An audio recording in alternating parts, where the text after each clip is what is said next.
네, 국내 시장에 대한 대응 전략도 알아봐야겠습니다. 교보증권 광화문 지점의 박병창 지점장과 말씀 나눠보죠. 지점장님 어서 오세요. 네, 안녕하십니까. 자, 우리 시장이 여전히 변동성 구간임에도 불구하고 외국인의 수급이 다시 돌아오면서 좀 상승세를 이어나갔습니다.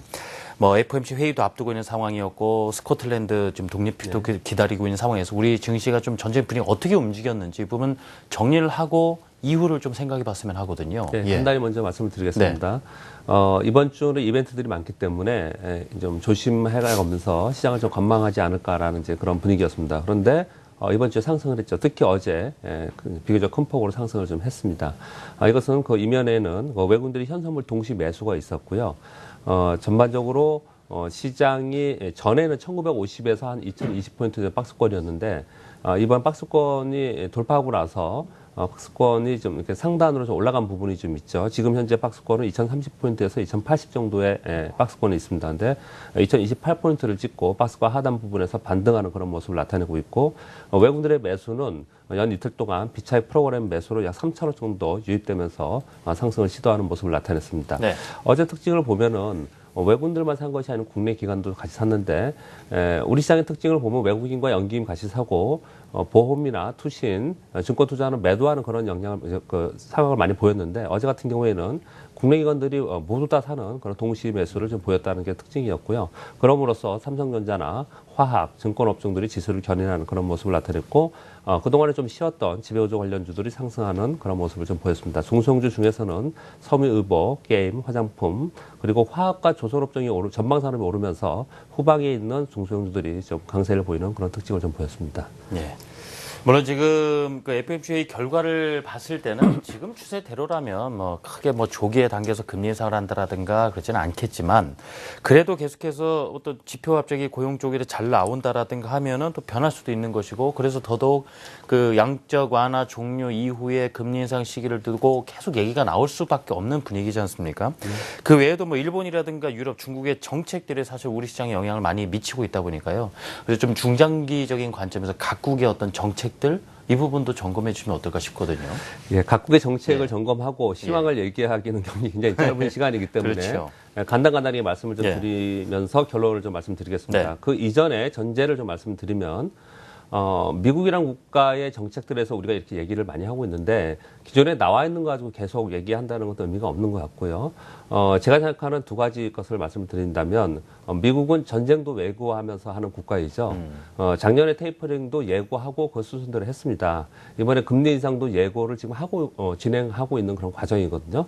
그 와중에서 이런저런 얘기들이 좀 나오고 있는 부분들이기 때문에 전반적으로 조금 더 길게 보고 그런 정책들을 좀 바라보는 것이 여러분들에게 맞지 않을까 생각을 첫 번째 말씀드리고요. 그리고 여러 가지 정책들과 이벤트들이 굉장히 많은데 이것은 현상입니다. 그런데 투자자로서 우리가 말로 돈을 벌고 그리고 직업이 말이 아니지 않습니까? 그러니까 우리는 분석이 아니고 투자를 하는 투자자들입니다. 그런 의미에서 본다면 이 현상이 시장에 어떻게 반영되는가를 지켜보고 그 시장 반응에 대해서 우리가 대응하는 것이 보다 중요하다 이렇게 말씀 좀 드리겠습니다. 자, 그럼에도 불구하고 제가 현상 몇 가지 말씀드리고 어떻게 될 것인가 그리고 나는 어떻게 대응할 것인가 그런 말씀을 좀 드려보겠습니다. 다 아시는 내용들이겠지만 다시 한번 잠깐 짚고 말씀 좀 드린다면 미국은 지금 테이퍼링 종료와 그리고 출구 전략에 대해서 가시화되어 있는 그런 상황입니다. 2008년 금융위기 이후에 비정상적인 유동성 보완 정책을 계속 썼죠. S&P 500 기준으로 665포인트에서 2000포인트까지 지금 현재 6년째 올랐습니다. 그렇기 때문에 미국 시장의 고점에 대한 논란들이 계속 나타나고 있고 우려를 하고 있는 것이죠. 그 사이사이에 미국은 위기 재발이 나올 때마다 다시 유동성 추가를 하면서 보강을 하면서 여태까지 좀 올라온 그런 상황입니다. 자, 지금 여기까지 말씀을 드리고 여러분 다 아시는 내용이고요. 2014년 올해는 유동성 공급 금액을 축소하는 그런 구간이죠. 그래서 10월에 이제 끝날 것이다 이렇게 예정되어 있습니다. 근데 2015년에는 유동성을 회수하겠다라고 지금 예고하고 있고 그 준비를 하고 있다 이렇게 지금 우리가 생각을 하고 있는 것입니다. 자, 그렇다면 이 사이에 미국은 어떻게 할 것인가 생각을 해본다면 시장이나 경제 충격을 줄이는 오랜만에 여러분 들으셔볼지 모르지만 연착륙, 경착륙 이 얘기가 있습니다. 미국은 이제 연착륙이라는 얘기들을 많이 하는 그런 시기가 오지 않을까 이렇게 판단을 합니다. 그 사이에 미국은 달러 약세를 유도하고 제조업 경기를 회복하고 이 말씀 잠깐 드린다면 금융위기가 생겼지 않습니까? 네. 2007년도에, 2008년도에. 그럼 위기가 생기면 위기의 근원지를 먼저 해결하고자 거기 먼저 자금을 투하해서 해소를 합니다. 그런 다음에 그 다음으로 경기 회복으로 가는 거죠. 미국을 지금 바라본다면 금융권은 많이 정상화되었고 이제 제조업체를 활성화시켜서 고용도 창출시켜야 되고 물가도 좀 어느 정도 올려야 되고 이런 지금 상황이 됐거든요. 그렇기 때문에 달러 역세를 그동안 유도했고 제조업 경기 회복이 되고 그러면 실물 경기가 회복이 좀 될 것이고 그에 따라서 물가가 상승하고 고용 정상화가 될 것입니다. 이런 과정 속에서 분명히 미국은 금리 인상을 하는 것인데 이것이 정말 임팩트 있게 크게 어떤 지표나 시그널이 나오는가 지금 현재 그런 상황이 없다라고 우리도 느끼지 않습니까?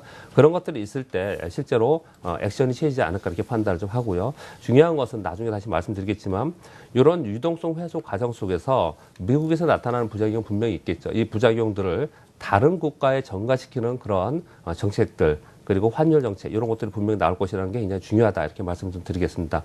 미국이 중요하기 때문에 여기까지 말씀을 드리고 네. 중국과 일본, 유럽 잠깐 언급을 좀 드린다면 네, 어떻습니까? 중국은 개혁과 성장이라는 두 가지 키워드로 지금 움직이고 있죠. 중국은요 2007년 미국과 반대로 2007년 6,124포인트에서 지금 현재 지수가 2,000포인트까지 지난 6년 동안 계속 하락하는 그런 모습을 나타냈습니다. 그러니까 미국과 달리 경기 고점으로부터 내려오는 동안 경착륙이냐 영착륙이냐 이런 얘기들이 나오면서 계속 하락하는 그런 상황이었습니다. 그런데 중국은 최근 2,000포인트를 여러 번 찍으면서 2,000포인트 근처에서 바닥 다지기를 확실히 하면서 지금 2,300포인트까지 올라와 있는 상황이거든요. 중국을 바라보시면서 여러 가지가 많지만 하나만 저는 말씀을 좀 드린다면 네. 중국은 워낙에 가파르게 상승을 하면서 경기가 연착륙하면서 이렇게 좀 내려온 부분들이 있지만 중국의 시장을 보면요. 중국 시장은 옛날에 우리가 외환위기 전대처럼 매각 제한주가 있습니다. 매각을 할 수 없는 매각 제한주, 그러니까 외국인들 투자할 수 없는 제한주들이 분명히 있습니다. 그런 부분들이 지금 해제되고 있는 그런 상황이 그동안에 계속 6년 동안 있었고요. 그리고 대량 IPO가 계속 있었다. 즉 중국 시장은 수요보다도 공급이 우위인 그런 시장이었기 때문에 수요 공급의 원칙에 의해서 중국 시장은 계속 안 좋은 상황이 계속되었지만 그런 부분들이 해소되면서 저점으로부터 올라가는 부분이 있다라는 부분들을 보면서 중국 시장을 바라보면 되지 않을까 생각하고요. 일본과 유럽은 여러분 아시니까 간단히 말씀드린다면 유동성 보강은 계속 지속하고 있습니다. 왜냐하면 2008년 위기 이후에 미국은 신고 지수를 내면서 계속 올라가고 있죠. 독일도 그렇습니다. 그런데 이 회복하는 그 국가들을 한번 본다면 미국이 가장 세했고요. 그 다음에 독일, 그 다음에 일본, 그 다음에 프랑스와 남부 유럽의 차트를 보시면요. 사실 많이 못 올라왔습니다. 그 하다못해 약간 올라와서 있는 상황이거든요. 이거 무슨 의미를 말씀드리냐면요. 미국을 빼고 일본이나 유럽, 특히 남부 유럽은 아직도 이 위기 속에서 경제가 회복되고 있는 그런 상황이 아니거든요. 아직도 경제가 어렵다는 겁니다. 그래서 그런 국가들에서는 추가 유동성 보완 정책을 계속 실시할 것이다. 이렇게 지금 우리가 발표를 지금 우리가 듣고 있습니다. 이런 부분들을 좀 말씀을 좀 드리겠고요. 예. 자, 이렇게 좀 말씀을 드렸는데 그러면 앞으로 어떻게 전개 좀 될 것이고 그리고 시황을 어떻게 볼 것인가 간단히 말씀드리겠습니다. 미국은 연착륙이라는 표현을 제가 썼는데 미국은 어떻든 간에 고점으로부터 내려오면서 유동성 회수를 해야 되는데 유동성 회수하는 동안에 부작용들이 여러 가지가 많고 어려움이 굉장히 많을 거지 않습니까? 예. 그런 어려움들을 자국 내에서 해서도 분명히 노력을 하겠지만 위험의 타국가에 대한 전가가 또다시 나타날 것이지 않을까 생각합니다. 그것은 여러분 다 아시다시피 환율 정책, 금리 정책, 물가, 유동성 전반에 걸쳐서 그렇게 나타납니다. 가령 간단하게 예를 한번 드려보겠습니다. 미국이 사상 유례가 없는 돈을 그렇게 많이 풀었는데 예전 같으면은 국제 상품 가격이나 어떤 상품 시장에서 투기가 나타나고 이런 상품 가격이 올라야 되지 않습니까? 근데 상품 가격이 오히려 내렸습니다. 유가 계속 내리지 않습니까? 예. 이것을 시장에서는 경기 침체되었기 때문에 상품 가격이 오르지 못한다. 경기가 침체이기 때문에 이렇게 표현을 하지만 그 이면에는 분명히 어떤 전략이나 정책이 분명히 있었을 것입니다. 즉 간단히 말씀드리면 미국은 유가 안정화 정책이 분명히 있어야 됩니다. 왜냐하면 물가를 잡기 위해서는 유가를 잡아야 되기 때문에 유가가 안정된 상태에서 돈을 풀어야겠죠. 그래서 돈을 풀어놓은 상태에서 미국 물가 안정이 됐었고 유가를 잡았기 때문에 그런 과정 속에서 경기 회복 시나리오가 있었고, 그리고 경기가 회복된다면 점차적으로 유가도 상승하고, 유가 상승하면 물가도 정도 올라가겠죠. 이러한 순서대로 지금 가고 있을 것이라는 제가 생각을 좀 여러분께 말씀을 좀 드리는 것입니다. 즉 이렇게 예를 들었는데 어떤 예를 드리는 거냐면, 미국은 유동성 회수 정책을 하면서 네. 환율이나 금리, 물가, 유동성, 즉 유동성도 하나 말씀드리면, 미국은 유동성 회수 정책을 쓰면서 타국가에서 유동성을 푸는, 공급하는 그런 정책을 쓸 수 있도록 이렇게 유도를 할 것이라는 말씀을 좀 드리고자 하는 것입니다. 예. 시황 그렇게 말씀을 좀 드린다면요. 일단 미국은 금리 인상 전에 경기 회복 시나리오가 있고, 그러면서 타국가의 전가를 시키면서 시장은 크게 충격을 주지 않으면서 가려고 하는 노력을 분명히 할 것입니다. 따라서 금리 인상을 단계적으로 실시할 것인데, 그 단계적 이전에 어느 정도 우리가 시그널이 보일 때까지는 이 시장은 급격하게 고점을 찍으면서 내려가는 그 시장이 아닐 것이라고 판단을 좀 하기 때문에, 그 이전에는 지금 우리 시장에서 움직이는 것처럼 내수주나 그리고 시그널을 갖고 있는, 그리고 모멘텀을 갖고 있는 종목들, 종목별로 움직이는 이런 시장이 앞으로도 좀 이어지지 않을까 이렇게 판단을 하고, 시장이 얼방향으로 여러분들이 생각하시는 것은 지금 현재 상황에서는 그다지 좋지 않다 이렇게 판단을 하고 있습니다. 예. 그럼 지금 거래를 하는 데 있어서 그 전략 부분에 있어서 구체적인 뭐 종목이라든가 해서 간단하게 좀 조언을 주신다면요. 제가 자료를 좀 여러 가지 가져왔는데 시간이 많지 않아서 말씀 좀 드린다면요. 네.